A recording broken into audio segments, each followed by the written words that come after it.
Hello दोस्तों, आज हम लोग डिस्कस करने वाले हैं क्या इस पूरे ब्रह्मांड में पृथ्वी के अलावा कोई ऐसा दूसरा प्लैनेट है जहां पर अर्थ की ही तरह लाइफ पॉसिबल हो। जैसा कि हमारे प्लैनेट अर्थ पे लाइफ पॉसिबल है और हम इंसान और भी कई सारे जीव जंतु हमारे अर्थ पे रहते हैं, तो क्या इस पूरे ब्रह्मांड में, इस पूरे यूनिवर्स में ऐसा कोई दूसरा प्लैनेट नहीं है जहाँ पर कि हम मनुष्यों की तरह ही कोई सिविलाइजेशन हो जो कि हम मनुष्यों से या तो थोड़ी ज़्यादा उन्नत हो या तो थोड़ी कम उन्नत हो। तो इसका जवाब आज तक हमें सटीक तरीके से नहीं मिल पाया है।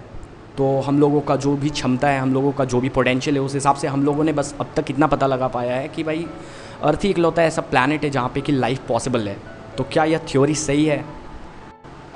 तो इसका कोई सटीक जवाब दे पाना मुश्किल ही है, क्योंकि हम लोग सिर्फ इस बात का अनुमान लगा सकते हैं।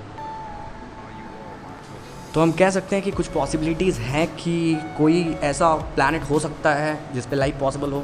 कुछ प्लैनेट ऐसे हो सकते हैं जिस पे अर्थ की ही तरह कोई सिविलाइजेशन हो, और इसकी बहुत सारी पॉसिबिलिटीज़ ये भी हैं कि अर्थ ही इकलौता ऐसा प्लैनेट इस पूरे यूनिवर्स में जिधर लाइफ पॉसिबल है, और दूसरा कोई ऐसा प्लैनेट नहीं है अर्थ के जैसा जिधर लाइफ पॉसिबल हो।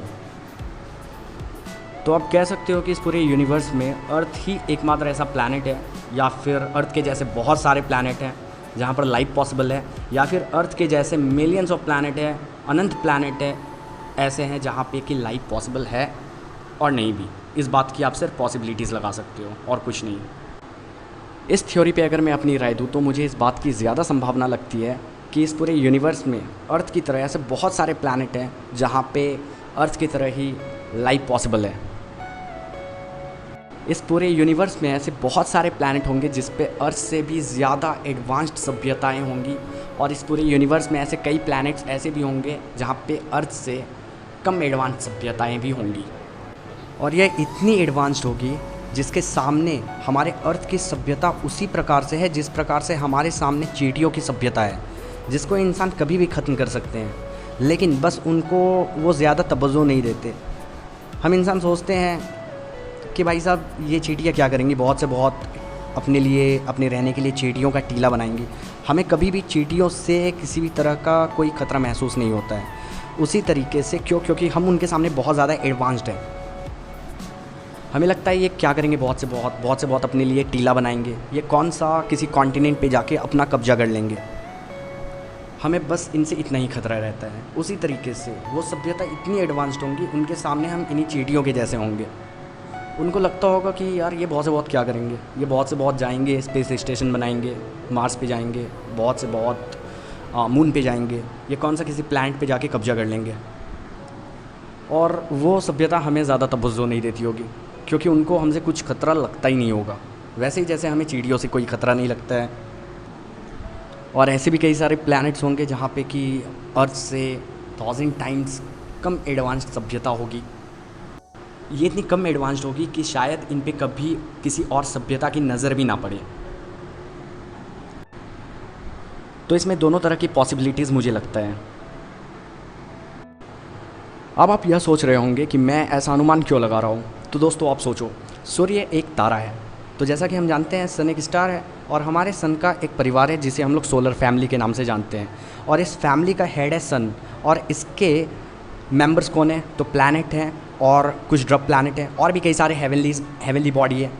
तो जैसा कि हम जानते हैं कि हमारा जो सोलर सिस्टम है उसमें जो हेड है सन, इसके टोटल 8 प्लैनेट हैं जो कि सब रिवॉल्व करते हैं सन को, और बाकी के जो ड्रब प्लैनेट है वो भी कहीं ना कहीं सन को ही रिवॉल्व करते हैं। ड्रब प्लैनेट जिसको हम लोग क्षुद्र ग्रह या बौने ग्रह के नाम से भी जानते हैं, और बाकी सारे हेवनली बॉडी भी सन की परिक्रमा ही करते हैं। तो मोटे तौर पर बात यह है कि हमारा सन और इसके 8 प्लैनेट, उसमें से जो तीसरा प्लैनेट है, इन 8 प्लैनेट्स में जो तीसरा प्लैनेट है वो है अर्थ, जिस पे लाइफ पॉसिबल है। और हमारे अर्थ पे लाइफ पॉसिबल कई कारणों की वजह से है, जिसमें से एक कारण सूर्य से पृथ्वी की दूरी भी है, और भी कई सारे कारण हैं जिसके बारे में हम लोग आगे किसी दूसरे वीडियो में डिस्कस करेंगे। तो जैसा कि हम जानते हैं कि हमारा सन, इसके 8 प्लैनेट, और उसमें से सन का 3rd प्लैनेट जो है अर्थ, और इस पे जीवन संभव है। माना बाकी सारे प्लैनेट्स पे लाइफ पॉसिबल नहीं है, लेकिन इत्तेफाक से ही सही हमारे सोलर सिस्टम में ही एक ऐसा प्लैनेट है अर्थ जिस पे लाइफ एग्जिस्ट करता है। और जैसा कि हम जानते हैं हमारा सूर्य एक तारा है, और सन की तरह ही इस पूरे यूनिवर्स में मिलियंस ऑफ स्टार हैं, यानी मिलियंस ऑफ सन है। अनगिनत सन हमारे सूर्य अनगिनत सन है।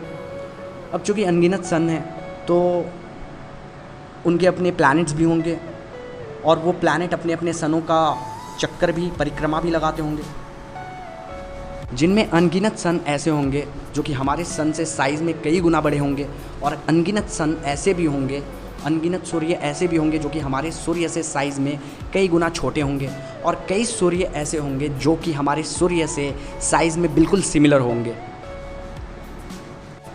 तो जैसा कि हम जानते हैं हमारे सन के टोटल 8 प्लैनेट हैं, और सन इन 8 प्लैनेट्स और कुछ ड्रग प्लैनेट को मिला के ये सोलर सिस्टम बनता है।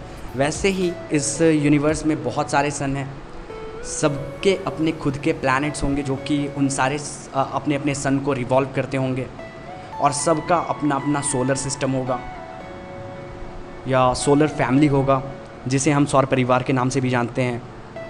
और हर एक सन का अपना अपना प्लैनेट होगा जो कि अपने अपने सन की परिक्रमा करते होंगे। कुछ सन ऐसे होंगे जिसके 8 नहीं बल्कि उससे भी ज़्यादा 18, 20, 30 कई प्लैनेट्स होंगे, और कई सन ऐसे भी होंगे जिनके सिर्फ 2, 4, 5 प्लैनेट होंगे, जो कि हम अभी अभी डिस्कस कर चुके हैं। तो मेरा बस इतना मानना है कि इस अनंत ब्रह्मांड में इस बात की हाई पॉसिबिलिटीज़ है कि अर्थ की ही तरह अनगिनत ऐसे प्लैनेट होंगे जिस पर लाइफ पॉसिबल होगी। क्योंकि आप सोचो, अगर हमारे एक सन का टोटल 1 प्लैनेट है तो बाकी सारे इतने सारे मिलियंस ऑफ सन हैं, तो हो सकता है उनमें बहुत सारे सन्स ऐसे जिनके कई बहुत सारे प्लैनेट, जिनके पास बहुत सारे प्लैनेट होंगे, और कई सन ऐसे होंगे जिसके पास मतलब थोड़े कम ही प्लैनेट होंगे, बट प्लैनेट तो ज़रूर होंगे। तो आप यह निश्चित कर सकते हो कि इस यूनिवर्स में जितने तारे हैं या फिर जितने सन हैं उससे कई गुना प्लैनेट हैं, क्योंकि हमारे एक सन के अगर 8 प्लैनेट हो सकते हैं तो बाकी सारे सन्स के भी, बाकी सारे स्टार्स के भी तो अपने अपने प्लैनेट होंगे जो कि नंबर में सन से ज़्यादा होंगे। तो ऑब्वियस सी बात है इस इतने अनगिनत तारों में और इतने अनगिनत प्लैनेट्स में ऐसे कई सारे प्लैनेट्स होंगे जिधर लाइफ पॉसिबल होगी, क्योंकि जिन परिस्थितियों की वजह से अर्थ पे लाइफ पॉसिबल हो सका है वैसे परिस्थिति और भी कई सारे सोलर सिस्टम में निश्चित ही हुई होंगी। मैं इस बात का अनुमान लगाता हूँ। अब आप इसे अपना सौभाग्य भी मान सकते हैं या दुर्भाग्य भी, कि आज तक कभी भी इस तरह का जो सिविलाइजेशन होता है, दूसरे ग्रहों का सिविलाइजेशन, एक दूसरे से कभी कम्युनिकेट नहीं कर पाए हैं। तो मैं इसे सौभाग्य और दुर्भाग्य दोनों से जोड़ के इसलिए देखता हूँ क्योंकि किसी को नहीं पता, अगर ऐसे 2 अलग अलग सोलर सिस्टम के सभ्यता एक दूसरे से अगर कम्युनिकेट करते हैं तो इसका कैसा असर देखने को मिलेगा। इसके अच्छे परिणाम भी देखने के लिए मिल सकते हैं और इसके कई बुरे परिणाम भी देखने के लिए मिल सकते हैं। इसे हम लोग किसी और वीडियो में डिस्कस करेंगे। आशा करता हूँ आप मेरी इन बातों से सहमत होंगे, और अगर आपको इससे रिलेटेड कुछ भी डिस्कस करना हो तो आप मुझे कमेंट कर सकते हैं। मैं सबके कमेंट्स पढ़ता हूँ और सबके कमेंट्स के मैं रिप्लाई भी देता हूँ।